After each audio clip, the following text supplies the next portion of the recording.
عورتیں کیوں روتی ہیں؟ ایک لڑکے نے اپنی ماں سے پوچھا، امی آپ ہمیشہ کیوں روتی ہیں؟ ماں نے مسکرا کر جواب دیا، کیونکہ میں ایک عورت ہوں۔ لڑکا، مجھے سمجھ نہیں آئی آپ کی بات کی۔ ماں نے بیٹے کو گلے لگایا اور کہا، تم شاید کبھی سمجھ بھی نہ پاؤ میرے لال۔ لڑکا اپنے ابا کے پاس چلا گیا اور اس نے پوچھا، ابا جان، امی بغیر وجہ کے کیوں روتی ہیں؟ باپ، بیٹا تمام عورتیں بغیر وجہ کے رو لیتی ہیں۔ یوں لڑکے کو اس وقت کوئی واضح جواب نہ مل سکا۔ اس بات کو کئی سال گزر گئے اور وہ ابھی بھی عورتوں کے بغیر وجہ کے رونے کو نہ سمجھ پایا تھا۔ اس کو ایک دانا بزرگ کا پتہ لگا۔ وہ ان کے پاس گیا اور ان سے یہی سوال پوچھا۔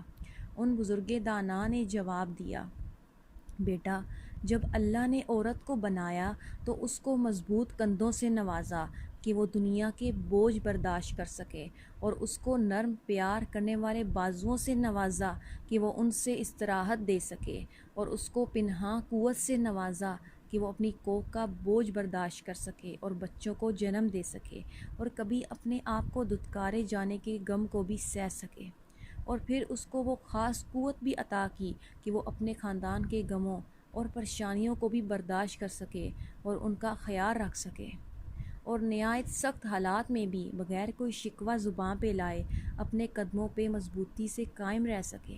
اور اللہ نے عورت کو نہ ختم ہونے والے پیار اور معاف کر دینے والے دل سے بھی نوازا کہ اس کی اولاد کتنی ہی گستاخ اور نافرمان کیوں نہ ہو، وہ پلک جھپکتے میں اس اذیت دینے والی اولاد کو بھی معاف کر سکے۔ اور آخر میں اللہ نے عورت کو آنسو بھی دیے کہ جب کبھی عورت کی تکالیف اور مشکلات حد سے بڑھ جائیں تو وہ ان کا بوجھ کم کرنے کے لیے چند آنسو بہا سکے، اپنے غم کو کم کر سکے، اور پھر نئے سرے سے زندگی کے غموں کا سامنا کر سکے۔